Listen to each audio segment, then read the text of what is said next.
right, so along that same line, let's now transition from theme number 1 to theme number 2. Chemistry isn't enough. It takes work.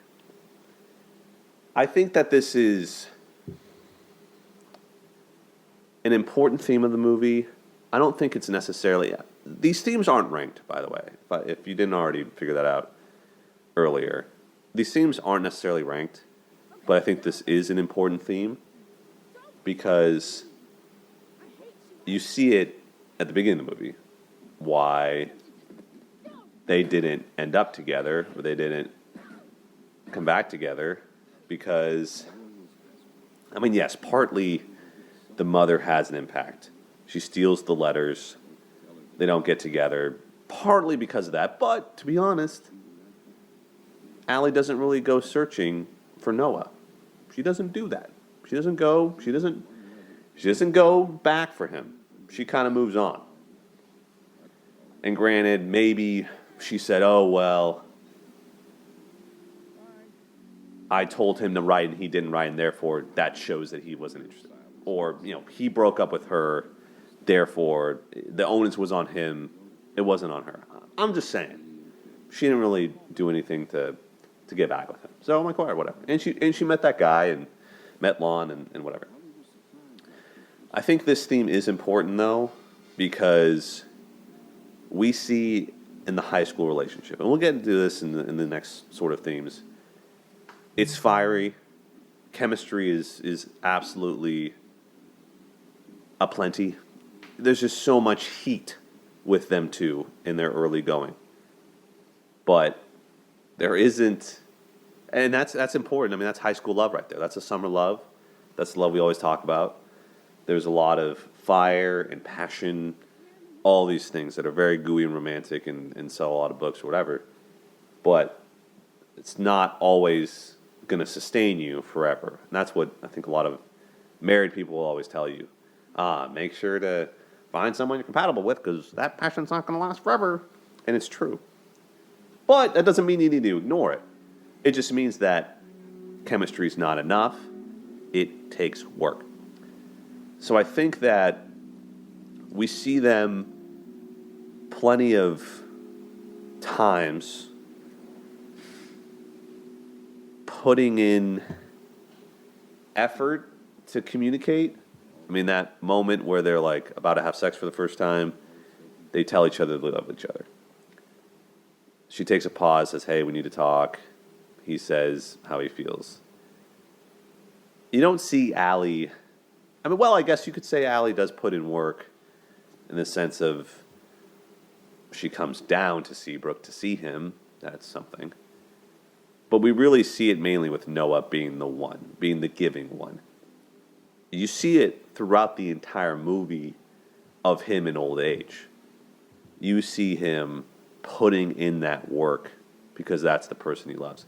We'll get to that kind of the end of the movie, but this is what has sustained them for years and has made them successful, is that Noah is willing to stay with this person even despite her dementia. She's in a nursing home.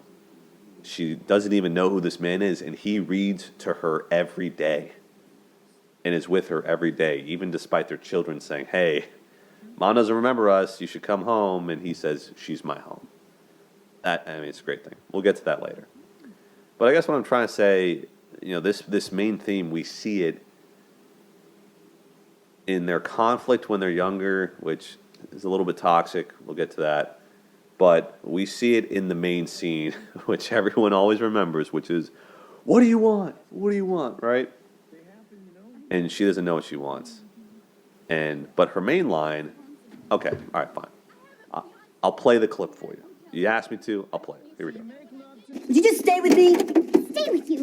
What for? Look at us, we're already fighting. Well, that's what we do. We fight.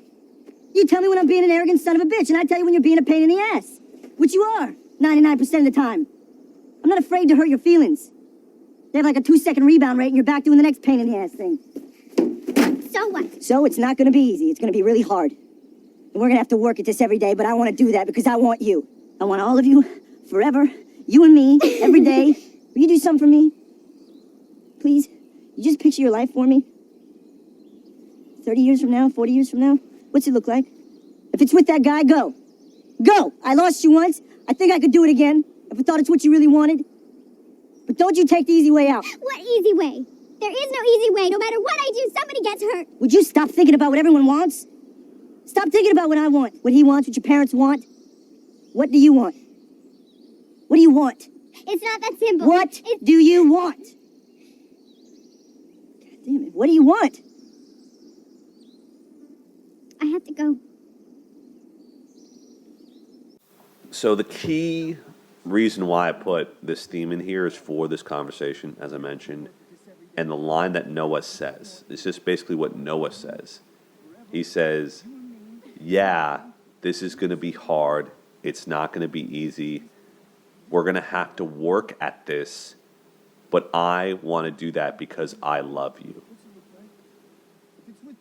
And you hear it early on when, Duke, a.k.a. Noah, the narrator, says they didn't agree on much, right? So you can kind of assume that there are some differences there. There are some, he grew up very poor. I mean, he wasn't homeless or anything, but it didn't seem like they had a lot of money. She comes from very big money. So there are some differences. There's going to be some ideological, just general differences. I mean, that's how people are in life. Nobody's the exact same. And so their styles of conflict aren't great. And he says, you're going to yell at me and I'll tell you you're being crazy, but it's okay because you have a 2-second rebound rate and then you're being a pain in the ass. I guess what I'm trying to say is he's pretty harsh in the way he communicates this message to her.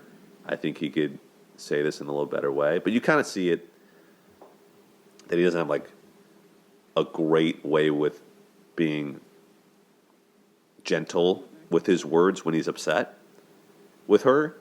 He can fly off the handle a little bit, but he doesn't raise a hand to her, which I appreciate. But he could definitely be a little bit more gentle in conflict. He's very raw and very real, and I appreciate that too. But he says, and I'll tell you when you're being the pain in the ass.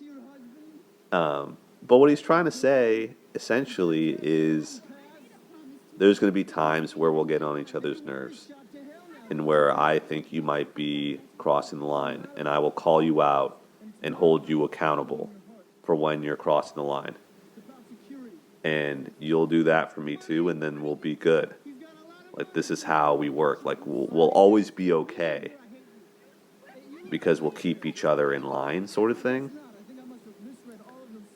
And so I think the reason I have this is because relationships do take work.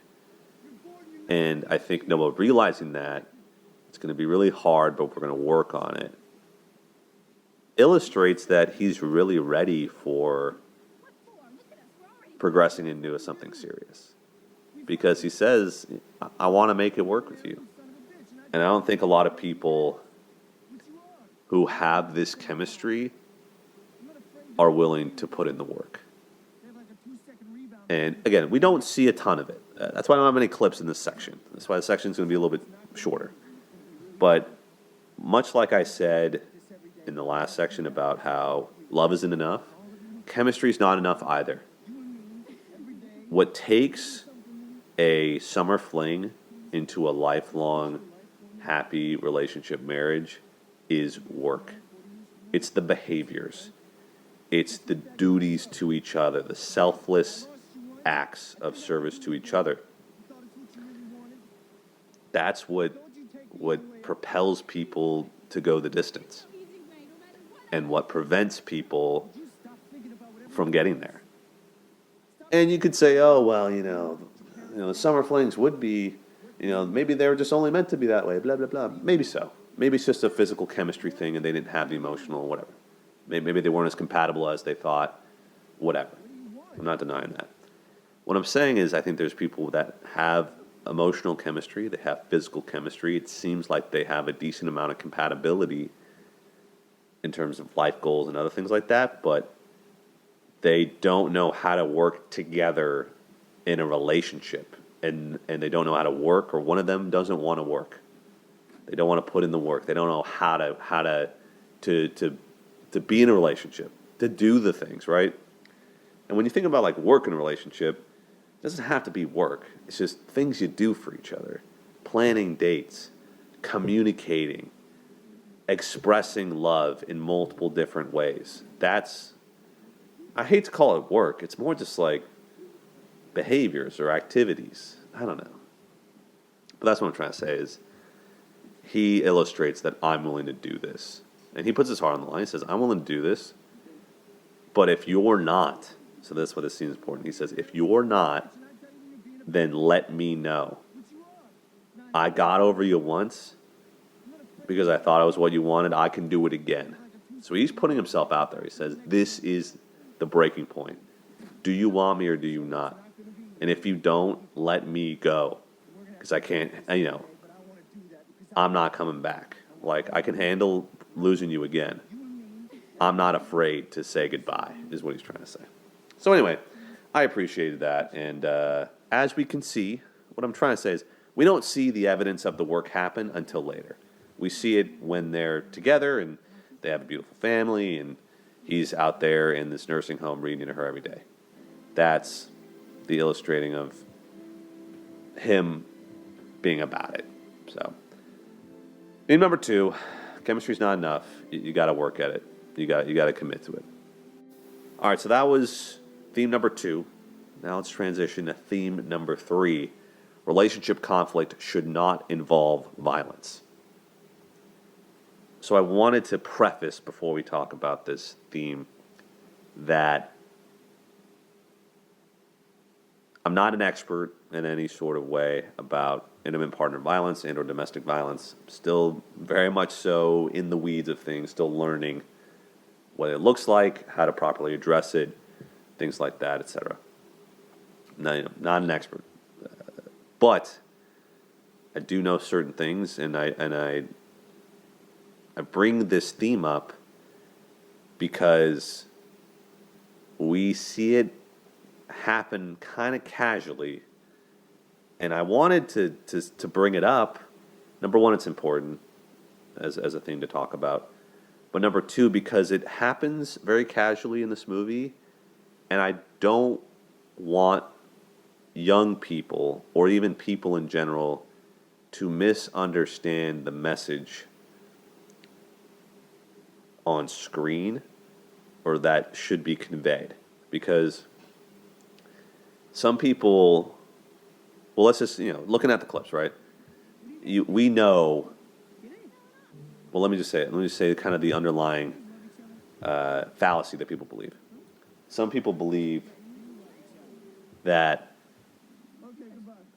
oh, well, if we're anything like Noah and Allie, we'll be fine. Like, oh yeah, he's all, they're all over each other, making out, hooking up all the time, and yeah, we might hit each other from here or there, and but we're fine because we saw in this movie, like, I can hit my partner, and it's fine because right after we just make out and everything's okay.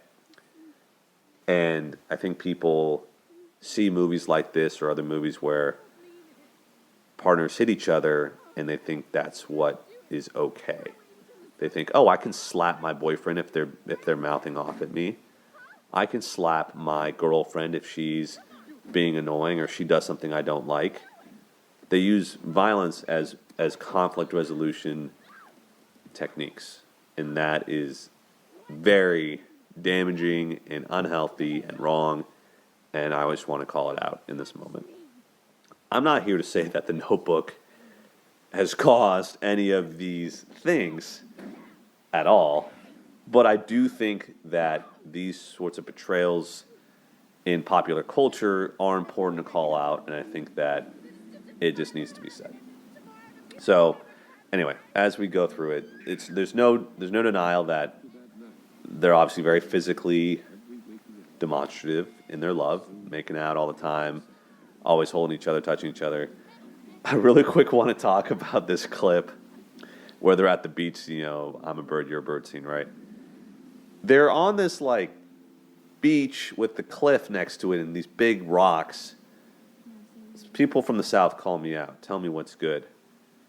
I mean, I've been to South Carolina a couple times. I ain't seen any sort of cliffs like this. Where is it this rocky in the Atlantic? Like, where is it so rocky like this in South Carolina? To me, this looks like it was filmed in Oregon. And I could probably check on this myself, but I don't know. That I thought was funny. I'm like, there's no way this is South Carolina, but whatever. Anyway, I digress. I guess what I'm saying is there's a couple of moments, a couple scenes that I find particularly, I guess, distressing. The first one, the first one we'll go over, but the main one is the breakup scene where they tell each other they love each other, about to hook up, about to have sex, make love, and they get caught.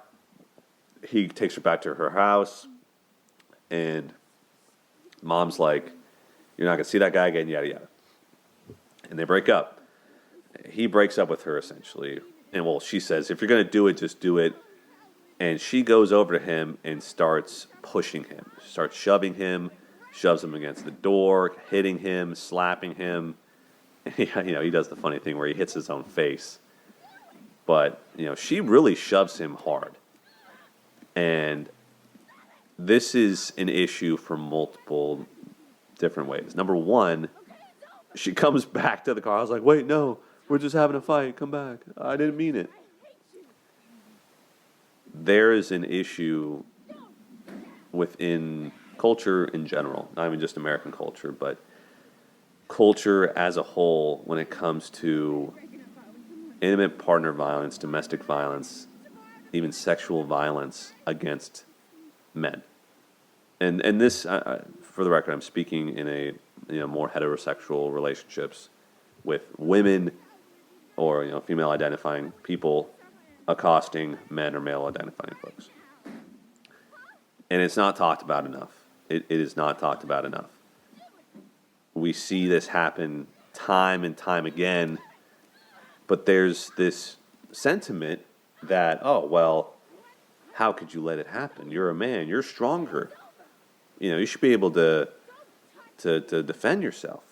Or further than that, saying something along the lines of, oh, well, it didn't hurt that bad. I mean, come on, she's a little, she's just a little girl. She's a woman. Like, that couldn't have hurt you. These are all major myths that contribute to this sort of behavior going unnoticed and unchecked. So I wanted to share with you folks some definitions, some stats, just to inform, because I think it's interesting, but also to share a story, not from, I'll share a personal story, not about myself having been a victim of this, but just to talk about the idea in general. So, intimate partner violence, by definition, is abuse or aggression that occurs in a romantic relationship. Intimate partner violence refers to current, former spouses, dating partners. It can vary in how often it happens, how severe it happens. It could be one time or chronic or severe episodes over multiple years. It includes physical violence, when a person hurts their partner using force, physical force, sexual violence, forcing a partner to take part in a sexual act, touching, non-consensual touching, stalking, repeated patterns of unwanted attention and contact by a partner, and psychological aggression, the use of verbal and nonverbal communication with the intent to harm a partner mentally or emotionally or exert control over a partner. So all these things are a factor of intimate partner violence. So more about the stats. An average of 24 people per minute are victims of rape, physical violence, or stalking by an intimate partner in the United States. That's 12 million women and men over the course of a single year.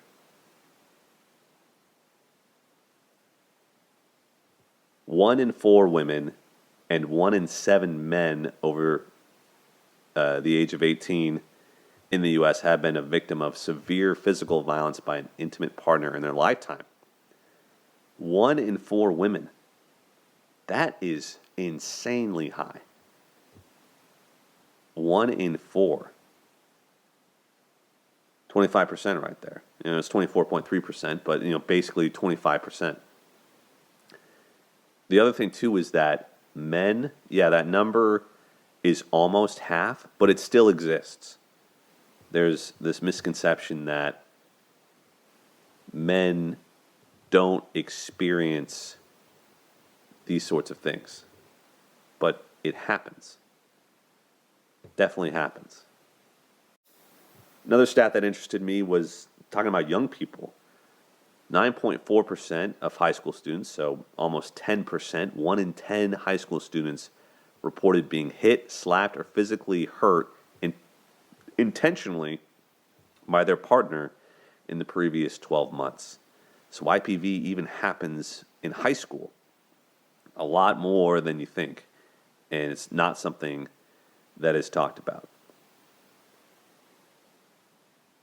Most female and male, 53% of male victims of rape, physical violence, or stalking by an intimate partner had their first experience with it before the age of 25. So it illustrates that this is something that starts young.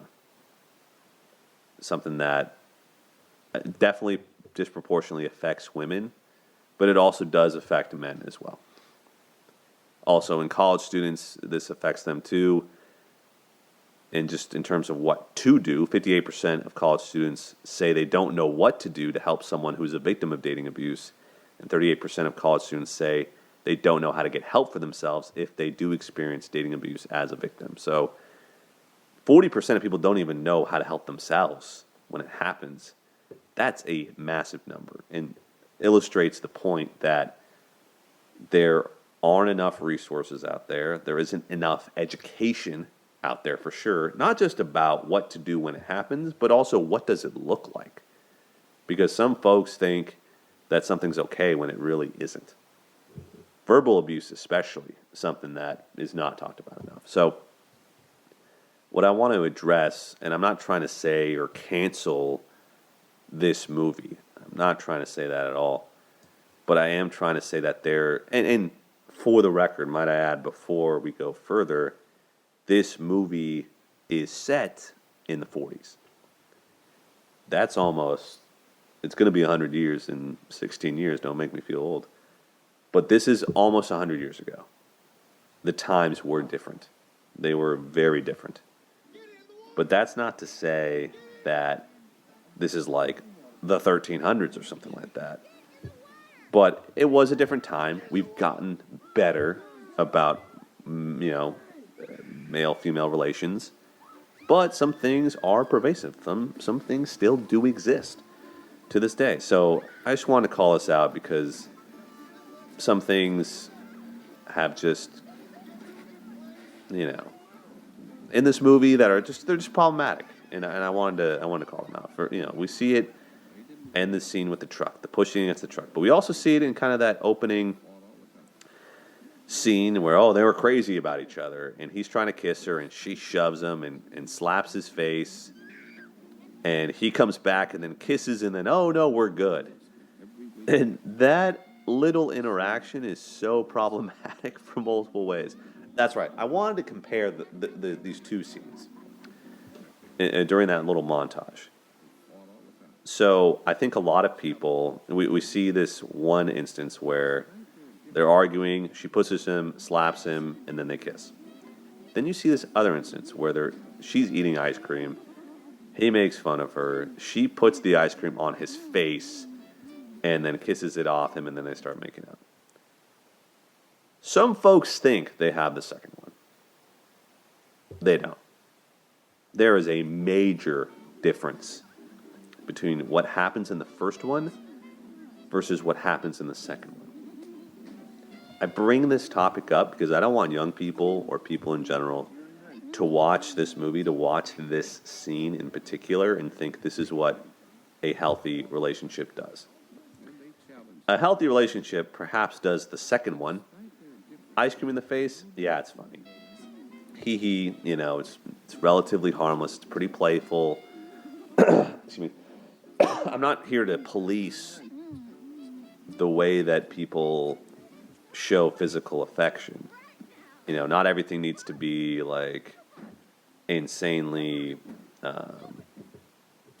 you know, tender all the time. Like, yeah, like, you know, you throw a pillow at somebody because you're play fighting and you're both consenting and it's both cool. Yes, that happens. I'm not here to say that it doesn't happen. But when you get to the point where and that's the point, the ice cream scene is them playing around. They're playing and she kisses him and he's in on it. He's happy. They're consenting to this whole thing. It's cute. It's loving. The fighting, they are in conflict. They're both heightened. He's arguing at her. He's yelling at her. She's dysregulated, for lack of a better term, gets so upset that she uses physical force to push him, even though he never put hands on her, really. You know, he tried to kiss her, but she's not down and then slaps him. So, in what world is that okay? It's not. And I think it's kind of pushed to the side because it's women perpetrating it on men and kind of flipping that dynamic around. But it's not okay for anyone to touch anyone like this ever. It's just not. She is the aggressor, slaps him in the face. That still hurts. That's still not okay. I don't care if he's a man, if he's strong or not. And some people might say hateful things or whatever in response to that, but to be honest, it's not okay. And so I wanted to call it out. There's a little bit less room to me when it comes to physical acts of violence than there is when it comes to verbal abuse. And I don't think we see really any verbal abuse in the movie. I think they argue a lot. Like that scene in the car where she's trying to drive and he's yelling at her and he kind of yells at her a couple times, you know, raises his voice, which I think could be a lot better. You see it, it's a cute moment where he's like, "Get in the water right now." You know, he's excitable. He's quiet, but he could also be excitable and go from 0 to 100, which is fine. But I think in when they have conflict, he needs to be a lot more calm. And as I mentioned, it's a different time. It's 1940. They're also in high school. They're not going to be perfect examples of relationships. I admit that fully. They don't know any better. They literally do not know any better. So, yes, I give them credit for not freaking out. But when they're a little older, Noah's 25, he's supposed to be this changed man. He does still get upset. She says, you know, in the later scenes, "Oh, I'm not sure how I feel." He like kind of hits the chair, acts, you know, gets up, he gets angry.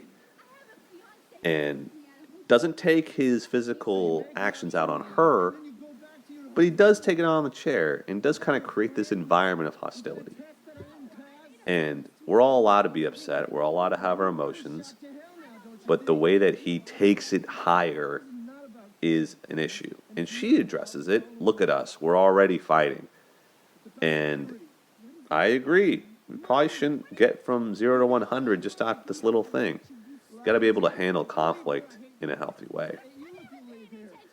So, at any rate, I just wanted to bring it up in these couple moments. But also, I just want to say, too, that Noah is very tender and loving with her physically in other ways. Where, you know, physically and emotionally, I like this one scene in particular where the mom says, "Oh, well, you know, Allie's going to Sarah Lawrence." And she's like, "Oh, I'm sorry I didn't tell you." And he goes, "Oh, it's okay. Like, no worries." I don't know. I just thought that was so cool. He just smiles and says, "Hey, it's all good." I just like that. I like that. Like, he didn't create a big deal out of it. He just said, "Hey, it's all good." Appreciated that. Even when they're breaking up, she's crying and he's like wiping her tears. He's kissing her head, saying everything's going to be okay. All that stuff. I just thought that was really cool. I think they have really, you know, he can be very tender with her physically from time to time. So I appreciate that. But I do think that there are moments where they have conflict where they're not great, where they call each other names. It's one of the four horsemen of the apocalypse from John Gottman. If we want to take a look at the infographic real quick. So the four horsemen of the apocalypse, it's a John Gottman relationship theory. It's like the theory for couples counseling. So the four horsemen is like four things that happen that show that a relationship is in trouble. So criticism or verbally attacking the personality or character of a person, contempt, mocking, sense of self with a intent to insult or abuse, defensiveness or victimizing yourself to reward off a perceived attack and reverse the blame. And then there's stonewalling, which is just withdrawing to avoid conflict, basically ignoring someone. You see it a lot of times from both of them. I mean, Noah's saying stuff, oh, you only like him because he's rich, or, you like him because he's got money, things like that. Some of their fights aren't great, where they say things that they don't mean. She, calls him a bastard, calls him, son of a bitch, all these different really harsh words, and she needs to get better about that. And again, they're young. They are young. It's true. But even when they're 25, they're still saying the same things. All in all, I just want to say that, I don't like... This is a movie. It portrays things that are bad. I'm not saying that this is anything on the filmmakers. I'm just commenting that people shouldn't watch this movie and think that this is healthy. Oh, well, they're just passionate. No. Passion, negative passion, is what leads to really bad outcomes. Negative passion leads to poor outcomes. Positive passion is good. And for the record, might I add, you can have passion and still have healthy conflict. Passion, i.e. caring about something, is a good thing. Caring in general is good. But you have to be productive. You have to be healthy. You have to be smart about the way you have conflict. You can't blow up at someone and be like, oh, well, I'm just passionate. No, that's unacceptable, actually. If you care about someone, you have to act gently and lovingly. Having passion, having energy, having that gumption to make things work, you got to be able to put shit aside and be calm. And put your energies into solving the problem, not at attacking each other. What I'm trying to say, I don't think that it's something to revere or be like, oh, it's so adorable. You guys fight all the time. No. Good couples don't fight like that. Good couples aren't at each other's throats. That's not something that we should look forward to. We should not look forward to wanting to kill the other person, metaphorically, right? That's not something that is healthy.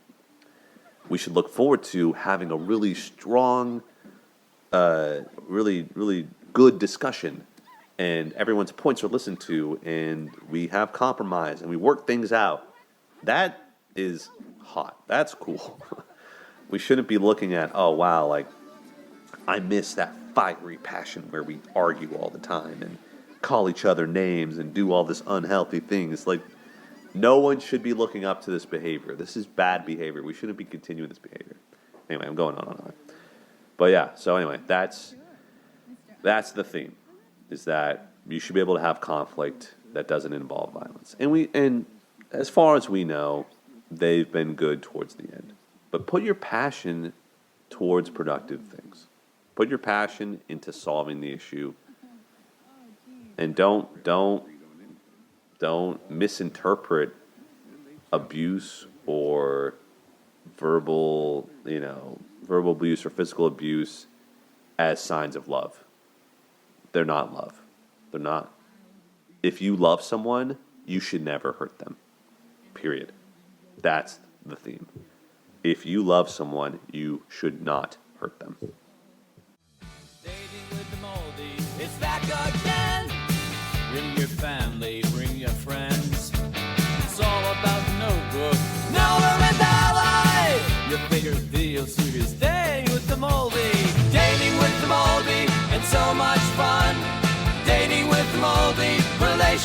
vacation for everyone. I'm a bird, you're a bird, what do you want? I want more key. Their relationships are bonds,